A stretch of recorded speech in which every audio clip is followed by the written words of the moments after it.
As Blood Runs Black is easily one of the most influential deathcore bands of all time. With their incredible Allegiance album, they completely changed the game and are still considered legends to this day. But I guess the question is, how exactly did they do that? What's their story as a band? That's what we're gonna find out today. So my friend, as usual, take a cup of coffee, a cigarette, corn dog, whatever you feel like as we explore the story of As Blood Runs Black. This video is sponsored by me. My clothing line. As you all know, I don't have a Patreon, I don't put ads in the middle of my videos. I'm doing everything that I can so that, I don't gatekeep my content and the experience is enjoyable for you guys. So if you want to support me, and if you can, please don't feel like you have to. I'm just saying that's the best way to do it. Just so you know, it was a big dream of mine to have my own clothing line, so there's a lot of love and passion that goes into it, a lot of thought behind every model, everything I design, and I wanted to create another take on the metal look, if you want, like to do my own thing. And it's basically just a more minimalistic approach, meaning that it's an everyday look. You could wear that during like a dinner, an interview or whatever, and you still look metal but clean at the same time, if that makes sense. The quality of the fabrics also are, I really picked the best quality possible. So yeah, that's pretty much it. If you want to be a part of our community, the best way to do that is to join our Discord server. It's free. The link is in the description, as usual. We also have a deathcore podcast on Twitch every Wednesday, and it's live, so you can basically ask any question you have to all your favorite bands. And with all that being said, let's start the video. So the band was founded in 2003 in LA, California, and at first it was called Broken Stems. But as we all know, they quickly changed their name for As Blood Runs Black. And with that came a lot of lineup changes. They pretty much all left except their drummer, and he wasn't even an original member, if you can imagine. That being said, with the original lineup, they did 2 pretty sick demos.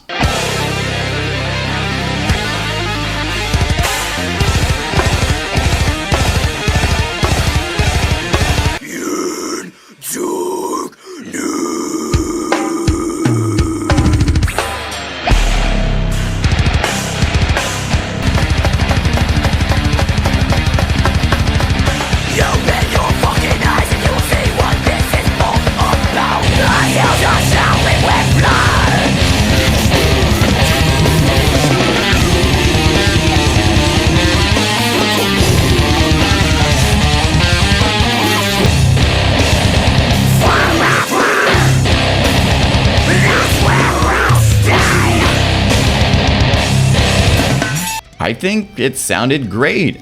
Sure, it was a little rough around the edges, but I was surprised to hear that it was fairly similar to the kind of music we would get on their debut album, especially considering that, as I said, their drummer was pretty much the only member left when they would release other material.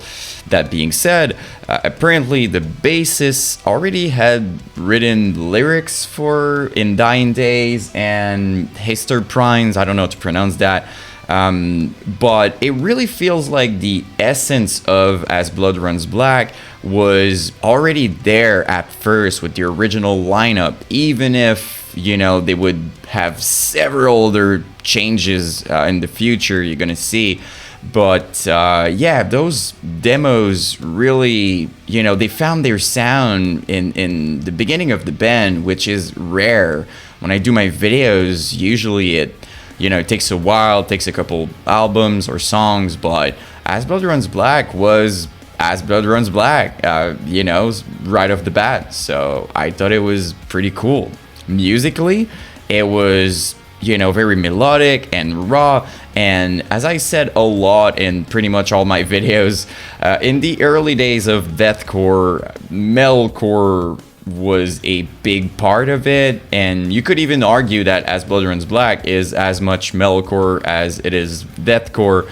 But yeah, I really miss that original melodic metalcore sound that we had in the early days. Vocally, I mean, the vocals were just incredible. I really feel like, you know, even on Allegiance later on, it's pretty similar. It was great, matched the tone perfectly, and overall just a very good sound. Everything was great. So yeah, as I've mentioned, at this point, after the demos, Hector, their drummer, was the only member left. And you know what he did? He found a completely new lineup by himself. We had Chris on vocals, Nick on bass, Ernie on guitar, and of course, Hector himself on drums. They also had Steven doing security, which for some reason was featured on their profile as well at the time. During that era, they were also looking for a second guitar player, and you know, it was updated on their profile as well. That's what you would do as a band back then when you were looking for a member. Most bands would even, you know, write it in their name. It would be like As Blood Runs Black and then looking for a guitar player type thing. So I don't know, I felt nostalgic, I guess, and I wanted to mention it. So together with their new lineup, they released a brand new demo called Halloween of Massacre. This demo is insane. It was basically a pre-Allegiance demo, like all the songs would be featured on it, so I won't go into too many details about it because I feel like I would repeat myself a lot. I just thought it was interesting that they did an alternate take on My Fears Have Become Phobias, one of their biggest songs, and also, most importantly, it got them signed by Mediascare Records. So with their new label, they went to the Castle Ultimate Studios in Oakland to record their debut album with Zach Oren. Probably mispronounced it, sorry dude. It was produced by the band himself and also Baron Bodnar, who was apparently their manager at the time, as stated on their MySpace profile. Which brings us to June 2006, which was the 6th day of the 6th month of 2006. So 666, pretty clever. When As Blood Runs Black officially released one of the most iconic deathcore albums of all time, Allegiance.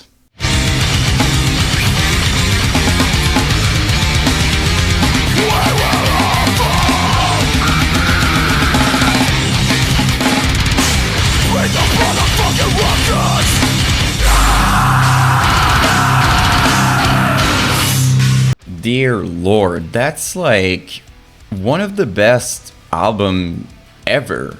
And it's not even like an opinion. I think at this point it's just a fact. I'm pretty sure everybody agrees on that. I've never seen in my life anyone saying that Allegiance was a bad album.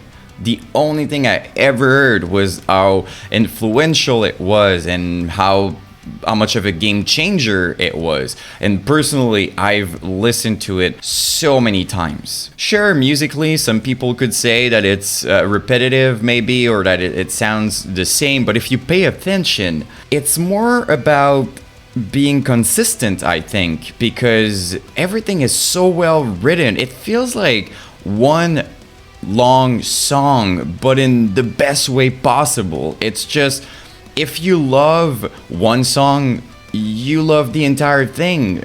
So it's not like repetitive in a bad way. It's just, it's one big vibe, perfectly executed. The vocals are absolutely insane. The melodic riffs, the breakdowns that just appears out of nowhere, which was great because it's not something you would see a lot in deathcore.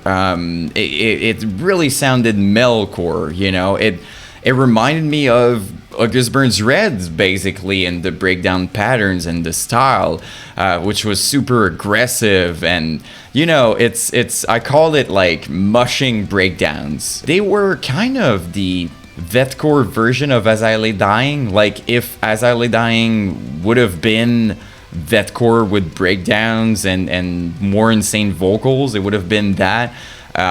So yeah, just overall top tier, and there's not a single bad thing I'm gonna say about that album. I think it still holds up. I was listening to it, you know, I had to be careful not to just keep listening to it as I was working on that video. It's that good. Not too long after the release, they finally found their second guitar player, Sal Mendes, and let me tell you, in 2006, already, As Blood Runs Black was killing it live.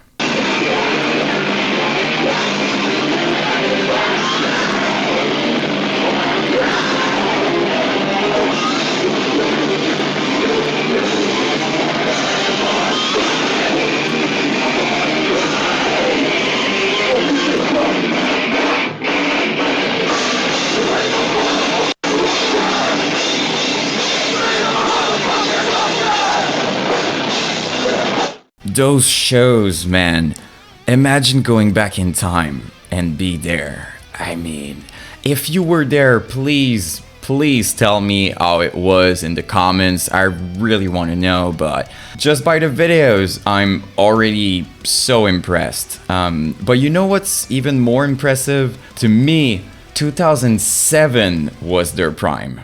Everyone in this fucking room, let's go!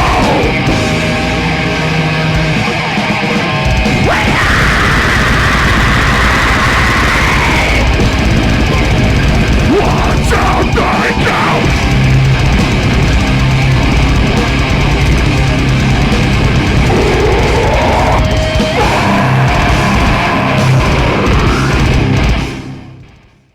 This was exactly when everything changed for them. You know, they were absolutely blowing up on MySpace, rising up in the scene, doing all the craziest tours, shows, and festivals. As I was, going through their MySpace, I noticed how amazing their sponsors were, even for, an upcoming band. It was just the best possible start you can have. Then, another iconic moment, As Blood Runs Black released their famous video for the song My Fears Have Become Phobias. This video literally screams MySpace era with a mix of 2000s new metal aesthetic, which means basically it was an amazing video. I really love it. Still now, I think it's awesome. It didn't stop there, because later on they would release another video for the song The Brighter Side of Suffering, which was, I would say maybe similar, super MySpace era vibes, another cool video. Everything was going so well for them. I mean, they were getting bigger and bigger by the day, basically living the dream of any young teenagers wanted to make it as a deathcore or metalcore band, until in 2008 both their singer Christopher Blair and their new guitar player quit. They both left the band, which was extremely devastating for most of us, no disrespect to Sal, but generally speaking, when you lose your guitar player or one of your guitar players, you can still pretty much keep your entire fan base if you do things well.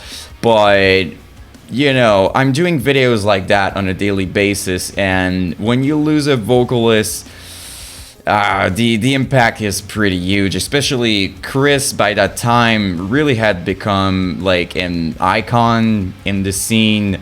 He was really beloved, so quite a big hit. It basically stopped their ascension, at that moment. It was like a big deal. Of course, the band still kept touring, and they hired some great temporary vocalists like Sean Murphy from Anwell, Danny Leal from Upon a Burning Body, and even Johnny McBee from The Browning, who apparently was hired at first, but it ended up not working in the end. Until in 2010, As Blood Runs Black finally announced Ken Maxwell from Behead the Tyrant as their new permanent vocalist. I think Ken did a great job. He was a cool frontman, great addition to the band. Unfortunately, not too long after hiring him, they did lose Ernie, which he wasn't an original member, but he was still there since Allegiance, so I'm guessing it was a big deal for them. They did hire 2 new guitar players during that era. It was Greg Kirkpatrick and Dan Sugarman, who's now in Heist 9 Kills. Pretty cool. But believe it or not, the lineup changes wouldn't stop there. Later during the year, Ken himself, their new vocalist, decided to quit. It was apparently because he got into a fight with one of the members. It's not super clear. I don't think it matters so much.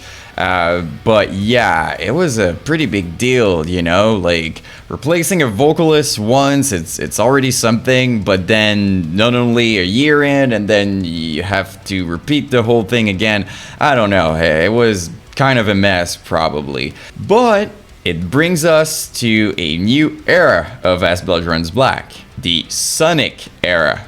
At the time, Sonik was part of a local band called Fallen Figure, and most importantly, he was such a great frontman.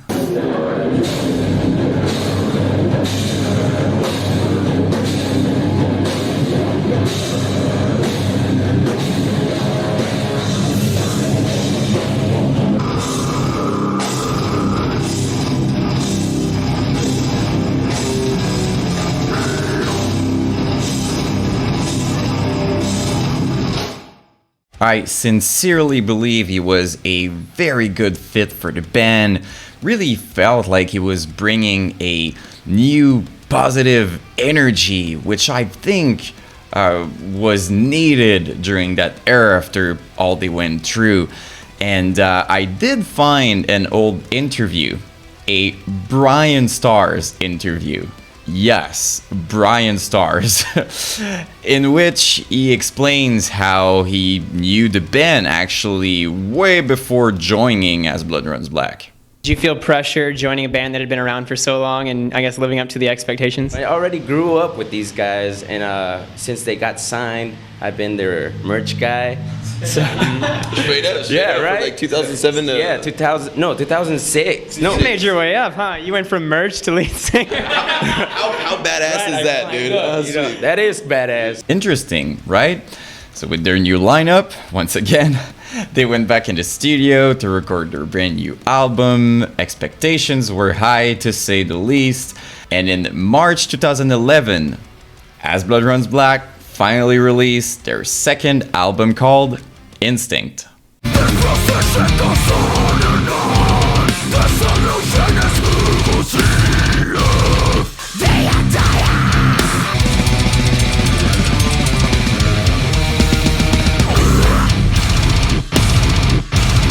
This album is honestly very good. I think it went under the radar because of everything that happened, you know, changing their vocalist more than once and other members as well.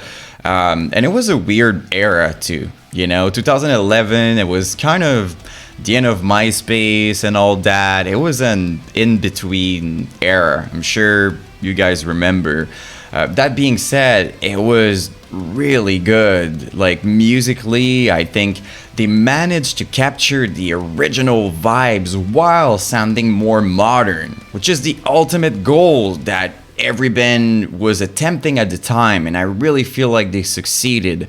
The songwriting was interesting, it was good, it was kind of a new take, but it was still As Blood Runs Black, which I really appreciated. Sonik did a great job.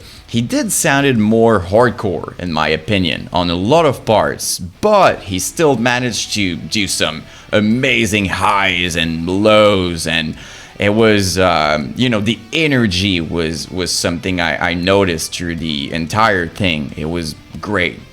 Now, if you've been watching my videos, you know I rarely go negative, but that artwork, it's just not good. I'm sorry, but it looks like something a bad AI would do. And I get what they were trying to do. The lyrics were about the New World Order and stuff like that, but it's just bland and feels like there's no soul in it. I mean, I made one in 5 minutes just to prove my point, and if you ask me, it's pretty similar. It's not a dig at As Blood Runs Black. I mean that in a respectful way, but I really needed to say it because I feel like it didn't help the reception of the album, or at the very least, it didn't represent how good it was, in my opinion. So anyway, they made an official video for the song Resist, and a live performance video for the song In Honor. But before moving on, I really have to say, in 2012, Sonik was on another level live.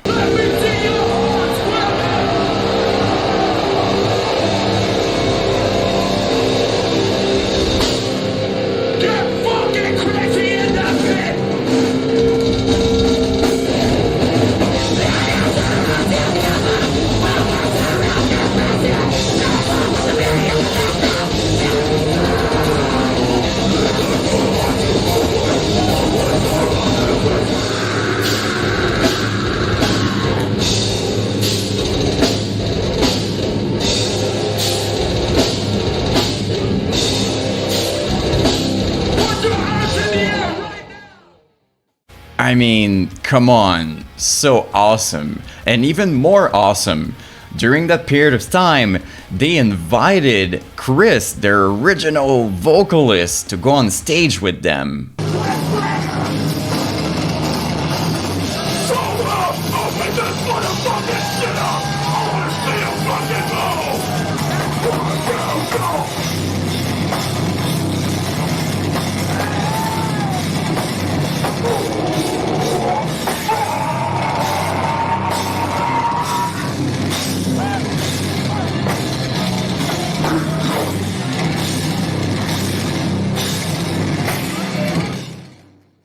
The band was back on track. Things were finally looking up again. But, of course it wouldn't last, because I swear at this point it feels like As Blood Runs Black was just cursed or something.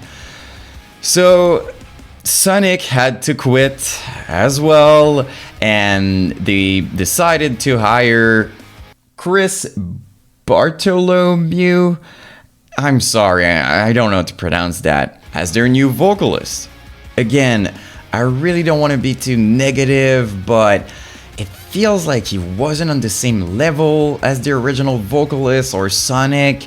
Like, he was a great frontman, but something was missing to me.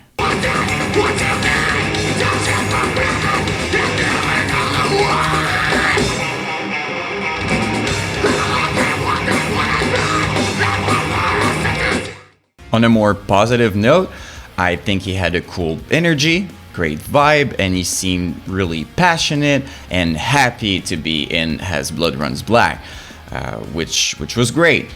So together with another new lineup, they went back in the studio to record their next album, and at the end of the summer of 2014, out of nowhere, their drummer Hector made that statement, basically saying, I'm not reading the whole thing by the way, basically saying that they're breaking up and it's the end of As Blood Runs Black, which was odd because they were supposed to release the new album soon. Fortunately, as we all know, the band didn't break up, and in October 2014, As Blood Runs Black finally released their brand new album called Ground Zero.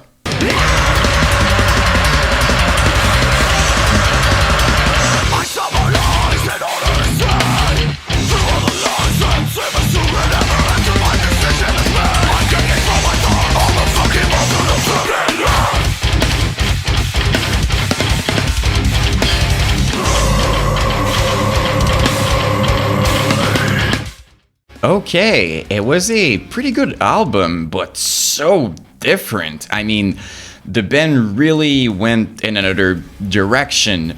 There was still some melodic elements, you know, like some things were still there, but I mean, just the general sound of it. I mean, we were in 2014, right? Things had changed. It was the gent era, more modern sound and everything. So I do understand that. But it was surprising, you know, from As Blood Runs Black to hear something like that. I personally wasn't expecting that at all. I mean, they even added clean singing. It definitely felt like a new era for As Blood Runs Black, you know? And I respect them a lot because it was a big risk. In case you didn't know, generally speaking, for a band who started with no clean singing to have them as much, you know, there are a lot of clean singing on the album. It's a big risk, and usually it's not super well received, but they were an exception. Like, I was looking at all the comments and everything, people were on board, and I'm pretty sure they reached a new audience by doing that, so it really feels like it worked. Also, very important, this time around, the artwork was amazing. I don't know if it was like a conscious thing, like they kind of were aware that the previous artwork on Instinct wasn't ideal, but they really killed it with this one. I think it was badass, and you know, loved the art style and the direction. So the colors even, I would say, you know, everything was great about it. Another very important thing to mention was the fact that it was released under brand new label, Standby Records. If you paid attention and you read Hector's statement, he did mention some legal issues. So I don't know what happened with Mediascare. Let's not go there, but I think it was worth mentioning that they had a new label at this point. Then, in November 2014, they released a brand new video for the song Vision, and it worked very well. I mean, they had over 300,000 views, and then nothing. Like, nothing. For years. Until, out of nowhere, in 2021, they dropped this.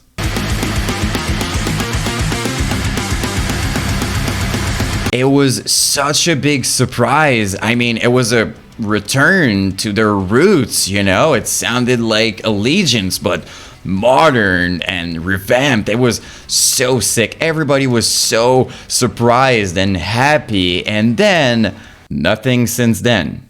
Like, nothing. So, will As Blood Runs Black come back and surprise everybody once again? Or will this be the end? Time will tell, I guess. So that's pretty much it, guys. Thank you so much for watching. Once again, please leave a comment, anything. It's helping the channel so much, and I love reading your stories, your opinions, anything. Maybe you can correct me on certain things, right? Like, I'm doing my best, but if you have some infos, if you have some things to add, it's great. Just feel free to do so. As usual, if you enjoyed the video, please leave a like and subscribe. It's an amazing way to support, helps me a ton. And of course, if you didn't join our Discord, the link is in the description. Don't forget about our live podcast every week on Twitch on Wednesdays. It's an amazing time, you won't regret it. And the clothing line.